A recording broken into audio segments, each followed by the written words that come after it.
네, 오늘 장모님 바로 들어가 보겠습니다. 토마토 투자자문 강재훈 운용력과 금요일 시작해 보겠습니다. 안녕하십니까? 네, 지금. 대선 때문에 하루 쉬니까 바로 또 금요일이네요. 네. 자, 그럼 오늘 시장에서 보여드릴 체크 포인트 잡아주십시오. 네, 빨리빨리 하죠. 네. 미 나스닥 지수 한번 보도록 하고, 네. 이제 소비자 물가지수 발표했던 세게 부분 나왔죠. 네. 체크해야죠.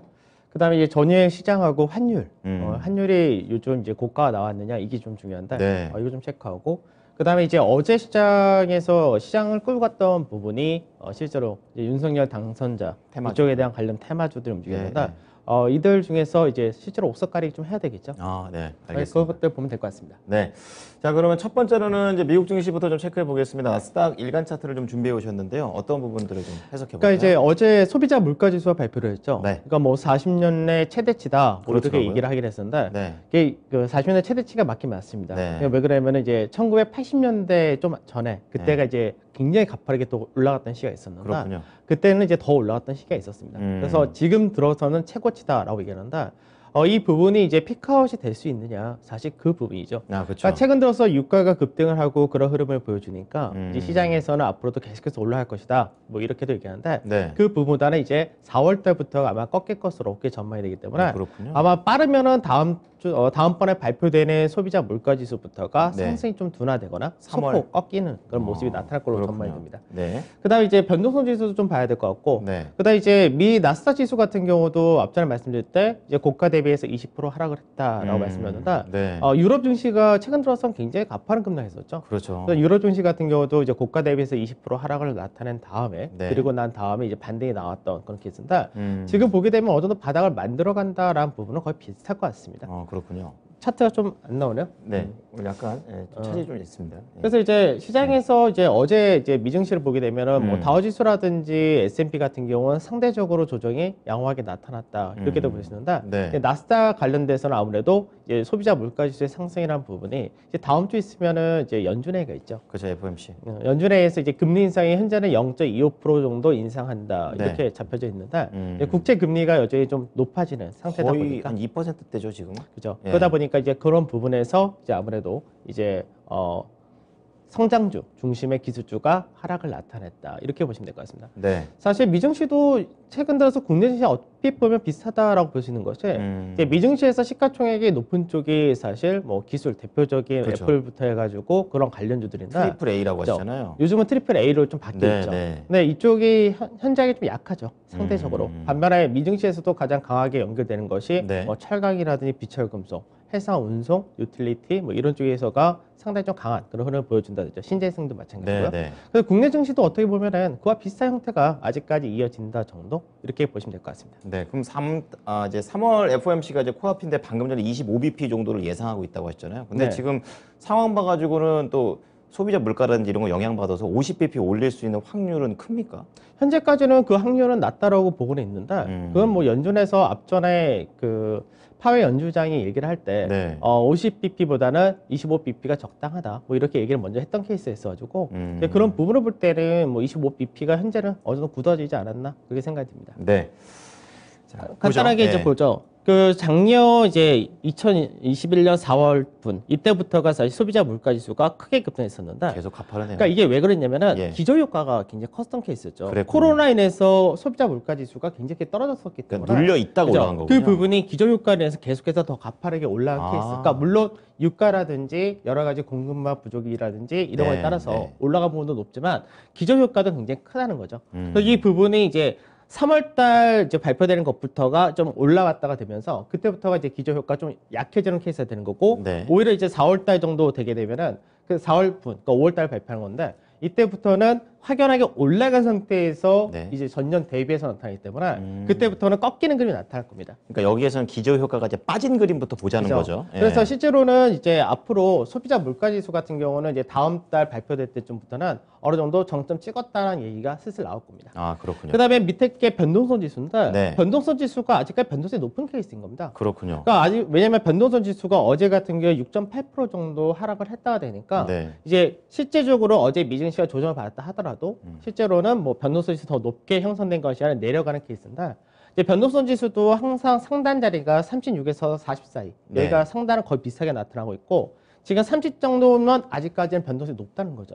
그러니까 지금 증시는 하락을 했지만 시장의 그런 공포가 높진 않다라는 더 얘기인 높아지진 않는다는 더 거죠. 높아지지 않고 있다. 다만 예. 변동성은 여전히 있다. 높은 편이다. 이렇게 생각하신 거고 네. 27에서 28한 자리대를 이탈하느냐가 나중에 이제 굉장히 좀 중요하다 정도. 그렇군요. 그다음에 지금 나스닥 지수를 보게 되면 나스닥 지수가 결국은 종가 대비해서 20.3%라는 하락을 만들고 그러네요. 그러고 나서 급등이 한번 나타나고 이제 어제 같은 경우는 낮게 출발해서 장중에 하락을 하다가 네. 막판에 하락폭을 좀 축소해가지고 마감됐는데 결국은 1월달 저점 만들었던 자리 있죠. 그러네요. 그 라인대를 지켜주는 모습을 나타내줬다. 이렇게 보시면 되겠습니다. 그러면 기술주 바닥입니까? 바닥을 만들어가는 가고 과정이다라고 있다. 생각하시면 되겠죠. 알겠습니다. 자, 그러면 이제 국내 업종으로 넘어와 보겠습니다. 네, 간단하게 보죠. 어제 시장에서는 이제 만기일이 있기도 했었는데 그랬죠. 러시아 자금은 거의 유입되지는 않았었고 오히려 그동안 프로그램 매도가 좀 과하게 나갔던 부분이 있었는데 네. 그 부분이 막판에 유입되면서 상승을 좀 더 하면서 마감이 될 모습이었습니다. 그랬군요. 근데 강세를 띄었다가 든 쪽이 서비스 쪽에서가 인터넷과 게임 아, 이쪽이 네이버, 굉장히- 카카오. 예. 굉장히 강했고요. 그다음에 건설 쪽이 강세를 띄었고, 그랬습니다. 그러니까 유통 안에도 이제 삼성물산이 있어가지고 네. 그쪽도 강세 띄고 리오프닝 관련해서도 강세 좀 띄었다가 됩니다. 그럼 유통이 그다음- 올라간 것도 건설 때문에 올라간 것도 있네요. 네, 예. 건설과 그리고 이제 면세점이나 아, 예술유통 이런 네네. 쪽도 포함이 되겠죠. 음. 그 외쪽은 전체를 상승하게 했었는데 뭐 그렇게 상승폭이 시장보다 강하지 못했다 정도. 다만 이제 시장에서 서비스 업종인 네이버, 카카오가 시가총액이 높기 때문에 네. 이들이 지수를 좀 더 끌고 올라갔었다고 보시면 되겠습니다. 그렇군요. 그럼 이 서비스 업종이 올라간 거는 좀 거품 아닙니까? 좀 단기적인 상승이라고 저는 좀 생각을 하고 있는데요. 낙폭 과대주의이기도 하죠. 아, 그렇군요. 그러니까 시장에서 지금 지수 자체가 약했던 부분은 어떤 거냐면 지수 대비 강세를 확연하게 나타난다 되는 쪽이 네. 실제로 최근 들어서 산업재라든지 그다음에 뭐 신재생 에너지라든지 그쵸. 이런 쪽은 상당히 강하다가 되겠죠. 근데 반대로 시장에서 지수 자체가 못 올라가는 이유 중에서 네. 시총이 높은 IT라든지 자동차, 서비스, 예. 인터넷 아. 이런 쪽이 전체적으로 시장에서 약세를 띠기 때문에 네. 지수 자체가 약세를 띠는 게 사실 그런 부분이거든요. 그렇군요. 그래서 낙폭과대에서 먼저 인터넷 서비스라는 쪽에서도 먼저 강세 떴다는 부분은 지수에는 좀 더 바닥을 다져갈 수 있는 계기를 만들어 준다. 이렇게도 보셔도 됩니다. 네, 그런 의미로도 이 서비스업의 상승을 해석을 해보겠습니다. 그리고 앞서서 이 환율이 중요하다 이렇게 좀 네. 얘기해 주셨습니다. 계속 올라가요? 그러니까 이게 환율이 약간 어떻게 보면 반복이 좀 되는 모습인데 아, 그래요? 제가 이제 가져온 자료가 2014년도부터인데 아, 굉장히 깁니다. 그러니까 이때가 버냉키 의장이 있었을 때 아, 그랬군요. 테이퍼링을 언급을 했고요. 음. 테이퍼링 언급하면서 그 당시엔 자금이 신흥국 중심으로 들어왔었으니까 네. 그때부터 원달러 환율이 올라가기 시작을 합니다. 자금이 유치되기 시작하니까.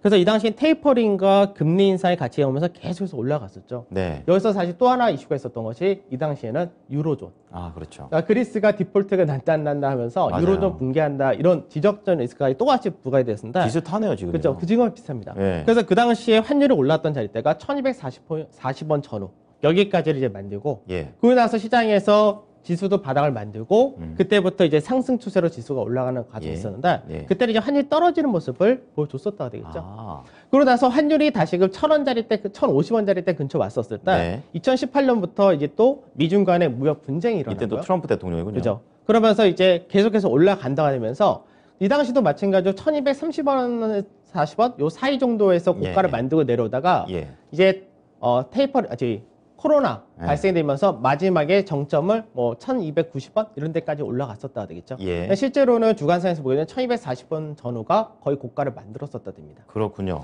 그러고 나서 이제 마찬가지로 또 지수가 반등을 하고 또 환율이 떨어지면서 네. 마찬가지로 또 떨어졌다가 그러고 나서 이제 계속해서 또 올라가기 시작을 한 거죠.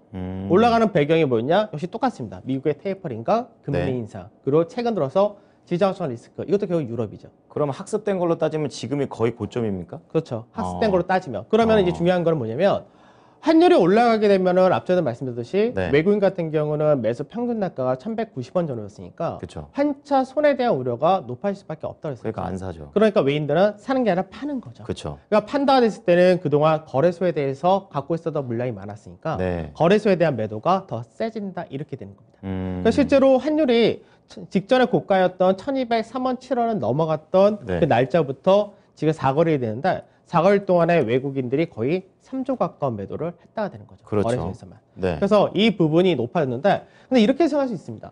지수가 앞전에는 이제 차익실을 세게 나오고 네. 미증시라든지 이런 쪽에서 밸류 부담으로서 무너졌던 증시가 이제는 유가 역시도 사실 어느 정도 정점이 나타났다고 볼 수 있는 것이 네. 텍사스 중진율 같은 경우도 이제 130불 근처까지 갔다가 그렇죠. 지금 이제 106불 이렇게 떨어져 있죠. 그렇죠. 예. 그리고 마찬가지로 환율이라든지 이런 부분도 똑같이 다 왔다 되죠. 그러니까 이게 우리가 이제 시장에서 역발상 투자 이렇게도 얘기를 하는데 네. 환율도 정점이고 지금 뭐 여러 가지 전쟁 관련된 이슈도 정점을 만들고 그다음에 유가라든지 이런 인플레이션 원자재도 정점을 만들었다면 네. 지수 역시 바닥권에서 똑같이 움직이는 과정이 되니까 이제는 악재가 너무나 많은 시장에서 악재가 하나씩 완화가 되면은 다행이네요. 이거 역시도 불확실성 해소가 되면서 호재가 되겠죠. 그렇죠. 그래서 이제 다음 주에 연준회의에서의 결과가 나오면서 예, 예. 환율이 좀 떨어질 수 있을 것이냐 아니면 중간에 뭐 러시아 우크라이나가 어저께 처음으로 장관급 회담을 한 건데 그렇죠. 이제 고위급. 그 부분이 결국은 항복해라 이 부분이어서 그쵸. 쉽지가 않은 부분인데 네. 이게 어떻게 될지 봐야 될 것 같습니다. 다만 근데 그 부분이 완화되거나 한다면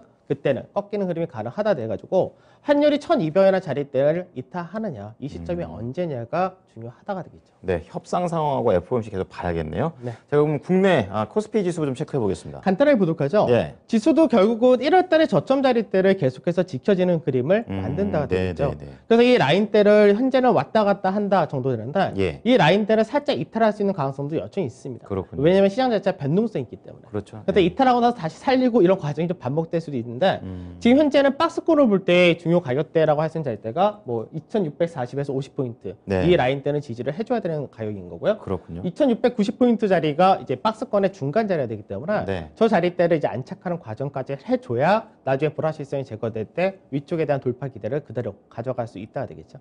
잘 안착할 수 있는지 봐야 되고요. 코스닥은 그다음 어떻습니까? 코스닥도 마찬가지입니다. 근데 좀 더 코스닥이 강하다가 되겠죠. 그러네요. 그러니까 코스닥 같은 경우는 이제 하락폭은 고가 대비해서 동일합니다. 네. 종가 기준으로는. 그러고 나서 바닥을 맞는다 됐을 때 아까도 얘기했듯이 이 환율이라든지 여러 가지 이슈가 불거졌을 때 네. 외국인들이 들어왔던 물량이 거래소가 더 많았으니까 오히려 지금 더 안 좋은 쪽이 된 거고 그렇죠, 그렇죠. 코스닥 같은 경우는 외국인이 들어온 물량이 거의 없었으니까 네. 오히려 들 빠진다 되면서 시장에서 이슈와 테마가 움직이는 몇몇 가지 쪽에서가 강세 띄니까 상대적으로 강하다가 되죠. 그래서 코스닥 같은 경우는 중간 마디짜리대를 지켜지느냐 이 부분이 중요하다 정도가 되겠죠. 알겠습니다. 중간마디 가격대 코스닥입니다. 자, 다음은요. 지금 특징주도 좀 체크를 해 보겠습니다. 첫 번째입니다. 건설. 지금 이것도 대표적인 또 이 신정부의 또 내용이 될 텐데요. 관련주 현대건설 얘기했습니다. 살까 말까. 좀 사야 되지 않을까요? 예스죠. 당연히 사야 되지 않을까 이런 생각 듭니다. 그러니까 앞전부터 건설은 자꾸 얘기를 해드렸던 부분이 네, 맞아요. 건설 자체가 워낙에 저평가인데 네. 실제로 이익이라든지 이런 것도 계속해서 증가가 나오는 케이스고요. 그렇군요. 해외에서의 앞으로의 발주 기대감도 굉장히 높은 케이스라서 그래서 건설 자체가 재평가를 받을 수 있는 계기는 만들어져 있다가 된 겁니다. 네. 다만 이 부분이 현 정부가 새롭게 정부가 추진이 될 때 네. 민주당 후보였던 뭐 이재명 후보나 지금 윤석열 후보나 둘 다 공약이 똑같았던 부분이 네. 주택을 최대한 공급을 확대시키겠다 이 부분이었어요. 큰 맥락은 같죠. 가격이 같았었죠. 예. 같았으나 차이는 뭐냐면은 민간 주도냐 그렇죠. 그리고 공공 주도냐 그 이런 차이죠. 차이가 있었죠. 네. 근데 민간 주도를 하게 된다고 할 경우는 종합건설사들이 아무래도 그 혜택을 가장 많이 받아간다 됩니다. 그렇죠. 그러면 이제 실제로 현대건설 같은 경우 밸류를 먼저 보게 되면 네. 이익 자체를 보게 되면은 이제 뭐 작년 같은 경우는 7,540억 정도 영업이익이 예. 그리고 올해 같은 경우가 9,470억 정도 이렇게 전망이 되는데 예, 분양 자체를 작년에도 못했던 부분이 있었거든요. 코로나로 인해서. 그렇군요. 그래서 올해 같은 경우 분양이 더 많아진다는 부분이 이익의 증가 이렇게 코로나 연결되는 악재가 사라진다 이런 그렇게 된 거군요. 거죠. 예. 그래서 밸류적인 부분을 볼 때는 그게 싸다라고는 할 수 없습니다. 네. 왜냐하면 현대건설 같은 경우는 이제 건설사 중에서는 이제 삼성물산이 약간 복합적이 돼 있으니까 그렇죠. 그걸 제외하면 현대건설이 가장 시가총액이 높은 그런 기업이 되는데 이제 대표주라고도 볼 수 있겠죠. 그렇죠. 근데 이제 현대건설 같은 경우 밸류적인 부분에서는 12%, 11%니까 네. 그렇게 싸다라고 할 수 없는데 그렇군요. 대신 현대건설이 갖고 있는 현재 추진하고 있는 방안이라는 것들이 네. 새롭게 이제 나오는 정부와 약간은 잘 맞는다가 되겠죠. 그렇군요. 왜냐면 국내에서 원전을 건립할 때 네. 한 70% 정도는 거의 현대건설이 시공을 했었고요. 그랬군요. 그리고 이제 소형 원전 관련해서도 이제 미국에 있는 회사와 협력이 지금 맺어진 상태이고, 그 다음에 이제 풍력 같은 경우는 또 자회사가 있습니다. 현대 네네. 스페이스산업이라고 그쪽에다 갖고 또 추진을 하고, 그 도시정비 사업에서는 현대건설과 GS건설 둘이서 1위를 왔다 갔다 하고 있는 그런 상태이기 때문에 지금 연초에 그렇죠. 그래서 결국은 이제 재건축 재개발 이쪽에 대한 부분이라든지 앞전에 서울시 고층을 제한시킨다는 부분 해제했죠. 이런 것들도 다 이쪽 종합건설사에는 모멘텀이 들어온다 되겠죠. 예. 그래서 이제 제가 앞전에도 건설주는 선도주다라고 자꾸 얘기를 해드리는데 그렇습니다. 그래서 결국은 추세라인 때 앞전에 대우건설이 먼저 돌파했었고 네. 그러니까 순서대로 보게 되면은 GS, DA 리인시, 대우건설 네. 이런 쪽이 먼저 돌파했고 네. 이 현대건설 이제 어저께 돌파가 나온 거죠. 그렇군요. 그러니까 추세를 돌파했다 된 부분이 이제는 눌림목 이후에 윗자리로 갈 수 있는 배경이 되는데 어제 거래량도 굉장히 많은 케이스였고요. 그리고 이제 저점 대비해서 한 25% 정도 올라온 상태인데 뭐 고가 대비해서 아직까지는 뭐 상당히 낮은 상태고 뭐 앞으로도 자산 가치를 볼 때는 0.7배 정도 수준이니까 메리트 여전히 높다고 보셔야 될 것 같습니다. 네, 현대가 이번 정권 때는 자동차로 가더니 다음 정권 때는 건설로 따라붙습니다. 예, 다음 종목 체크해 보겠습니다. 보이시죠? 자, 규제 완화 디지털 플랫폼 기대? 카카오인데 이거 아직 기대 아닙니까? 저는 노라고 생각하는데요. 놉니다. 네. 그러니까 우선은 이 부분이 우선 그 새롭게 추진한 이 신정부라고 네네, 얘기하잖아요. 신정부라고 하죠. 신정부 같은 경우가 디지털 플랫폼을 하겠다라고 했는데 네. 사실 뭐 그전부터 하던 거죠, 사실은. 그렇죠. 근데 이제 새로운 게 없어요. 그러니까 현 정부에서 예. 이제 카카오가 너무나 많은 확장을 하다 보니까 네. 여기에 대해서 규제를 한다는 부분이 있었는데 이제 신정부에서는 이제 규제 쪽을 완화시킨다 이렇게 얘기를 해놓다 보니까 자율적으로 가는 거죠. 그렇죠. 그러니까 자율에 맡기겠다 이렇게 네. 얘기를 하다 보니까 아무래도 앞전의 악재가 완화되는 것이 아니냐 이런 기대감이 형성이 된 거겠죠. 그렇죠. 예. 그래서 이제 반대가 가야 나왔는데 네. 워낙 낙폭이 컸었죠. 고가 대비해서 51% 하락했었으니까. 올라올 만도 해요. 올라올만 하죠. 그래서 네. 우선 기술적 반등이라고 보셔야 되고. 그렇군요. 그러니까 밸류적인 부분은 뭐 싸다라고 못하죠, 당연히. 네. 밸류적인 부분에서는 올해가 한 45% 정도? 네. 지금 현재 좀 주가 좀 반등해가지고 좀 더 올라갔는데, 그러니까 밸류가 비싼 거죠. 그러니까 지금 현재 구간에서는 이런 종목은 바닥을 완전히 만들었다라고 하기에는 거래량을 보게 되면, 네. 아까 현대건설 같은 경우는 거래량이 바닥권에서 엄청나게 실렸었죠. 근데 이건 근데 그렇지 이거 같은 않네요. 경우는 그렇게까지 나오지는 못한다가 됩니다. 그러니까 이쪽은 아직까지 기술적 반등의 영역으로 보시면 되는데 네. 뭐 한 10만 3천에서 10만 8천 정도까지는 단기적으로 열려있다 정도. 네. 이렇게 보시고 나중에 올라갔다 한 번 더 내려오면은 바다가 다지는 과정이 나타난다. 그때가 오히려 좀 더 좋지 않을까 그렇게 생각됩니다. 네, 이런 기술적인 흐름을 갖고 계신 분들은 잘 참고를 해 보셔야겠습니다. 자, 마지막으로 좀 종목 체크해 보겠습니다. 오늘 세 종목이네요. 이겁니다. 또 게임입니다. 이것도 또 성장주고 또 관련주 크래프톤인데 글쎄요, 저는 크래프톤보다 다른 게임주가 더 낫다고 생각합니다. 어떻게 보십니까?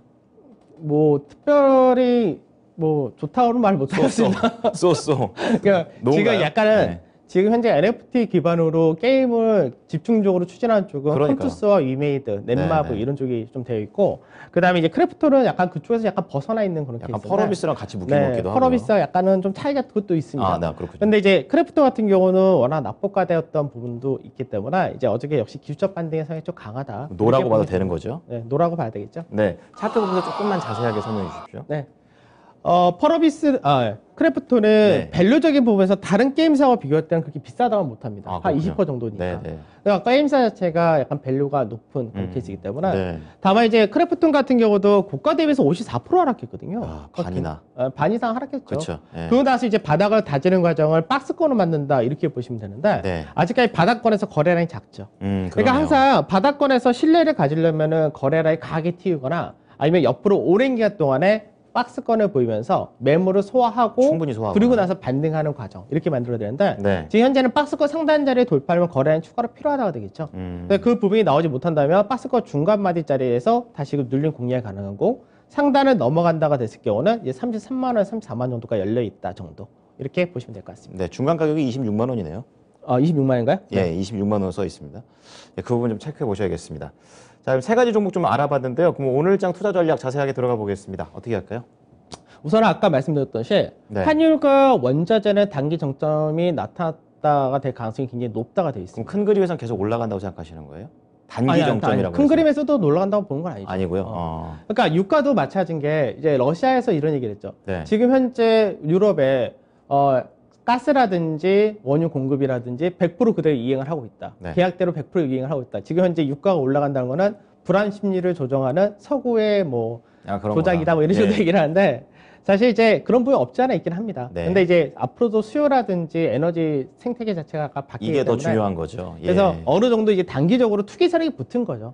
우리가 항상 주가의 고가를 사실 예상하기가 굉장히 어렵거든요. 그렇죠. 왜 그러냐면 심리적인 부분에서의 매수세가 급증하는 경우가 있기 때문에. 네. 그래서 사실 유가라도 이런 것도 사실 그런 부분이 있습니다. 그렇군요. 그래서 어느 정도는 정점이 가능성이 높은데 이게 이제 확연하게 바로 V자로 꺾이거나 이러면 좋은데 그렇게까지 나오지는 않고 어느 정도 시간이 해소가 되는 과정이 있을 겁니다. 알고 가자는 거죠. 그러니까 이벤트적인 부분에서 아까 얘기했던 연준의 해가 있던 아니면 러시아 관련된 이슈가 발생이 되건 그런 부분이 나와야 되겠죠. 네. 그래서 변동성 자체는 아까 우리 미국의 변동성 지수 봤듯이 높다. 꺾이기는 하지만 예. 아직까지 높은 구조는 동일하다가 되는 거고요. 미증시나 유럽이나 국내나 다 바닥이 나왔다는데 네. 이 바닥이 나왔을 때 앞전에도 그 얘기했었죠. 선도주는 먼저 나왔는데 네. 반등하는 속도와 세기가 아직까지 정해지지 않았다. 그렇군요. 그래서 시장에서 받아따진 형태는 동일하다고 생각하시면 될 것 같습니다. 네, 그런 구간이고요. 그래서 이제 지수는 아까 말씀드렸던 박스권 중간 마디, 이거는 거래소는 회복을 하느냐 이 부분이고, 코스닥은 지지를 하느냐 이 부분이 되겠죠. 네, 다음은 업종 넘어가 보겠습니다. 업종은 이제 제가 계속 선도주라고 얘기를 하는데 그렇습니다. 예, 예. 철강, 비철금속 포함해서 얘기를 해야 되고, 예. 사실 순수화학도 있었는데 순수화학은 지금 약간은 수급이 좀 안 좋은 그걸 살짝 케이스라서 빼고요. 뺐고요.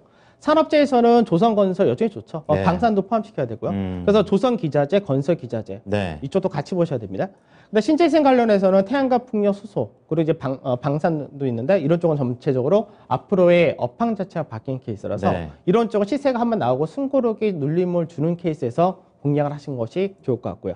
그다음에 바텀이란 부분이 뭐냐면, 결국 이제 나중에 시장에서 바닥이다. 예. 지금 러시아 문제가 크게 발생이 됐을 때 네. 가장 피해를 봤던 쪽이 어디냐라고 하면 시총상이거든요. 네. 그러니까 시총상에서 대표적인 수출주인 IT와 자동차가 가장 큰 영향을 받았다 그러는데, 이제 이런 쪽이 나중에 러시아 문제가 완화가 되거나 할 때는 당연히 반대에 나올 수 있는 메리트가 생긴다 돼 있죠. 그래서 밸류적인 부분도 메리트 있기 때문에 바텀 피싱이라고 보통 얘기하는데, 그렇군요. 바닥권에서 낳고 기다리자 이런 관점인데, 그게 IT 이런 자동차? 관점에서 네. IT 자동차 그다음에 증권을 같이 보신다 이렇게 보시면 되고, 다음 주 연준회의가 뭐 이렇게 중요하다라는 부분은 동일할 것 같습니다. 네. 오늘 선도주 중에서는 건설 갖고 오셨습니다. GS 건설인데요. 좀 그러니까 건설을 너무 자주 얘기해서 네. 사실 건설에서 다 얘기하다 보니까 아나건설이 GS건설 하나 남더라고요. 그렇군요. 그래서 이제 GS건설도 뭐 동일한 케이스입니다. 거의 비슷하죠, 건설주들은. 그래서 도시정비 사업 확대란 부분 동일하고, 밸류메이트 높은 쪽 동일하다가 됩니다. 그럼 가격 전략까지 들어보겠습니다. 그래서 차트를 보게 되면은 이제 GS건설은 좀 더 어떻게 보면은 강하다 이렇게도 볼 수 있는데, 근데 저점 대비 상승폭은 거의 비슷합니다. 아까 현대건설이 25%라고 말씀드렸듯이 네. 뭐 24% 정도 나와 있다 이렇게 되는 거고, 이제 계속해서 작년에 고가를 만들었던 자리대를 이제 어저께 뚫었다가 됩니다. 네. 그러니까 고가를 뚫었으면, 매물대 뚫었으면 눌림 지지테스트를 한번 받아줘야 될 것이고요. 그러고 나서 추가적인 모멘텀은 계속해서 들어온 쪽이기 때문에 윗자리가 넘어갈 수 있냐 이 부분인데, 밸류를 볼 때는 밸류 자체가 올해 기준으로 했을 때는 지금 주가 좀 올라와서 7%대 정도. 네. 그러니까 여전히 밸류는 싸죠. 그래서 그런 부분에서 진입을 하시면 될 것 같은데, 가격은요? 매수는 아까도 말씀드린 눌림 자리. 네. 그러니까 꼭 오늘 산다 이런 게 아니라 가격이 오면 산다 관점이라서 44,500원에서 45,500원을 매수로 잡으시고, 이제 손절은 42,500원, 그리고 목표가는 55,000원 이렇게 말씀드리겠습니다. 네. 한 주 동안 고생 많으셨습니다. 네, 감사합니다. 네. 지금까지 토마토 투자자문 강지원 운용력과 함께했습니다. 오늘 장 모닝이었습니다.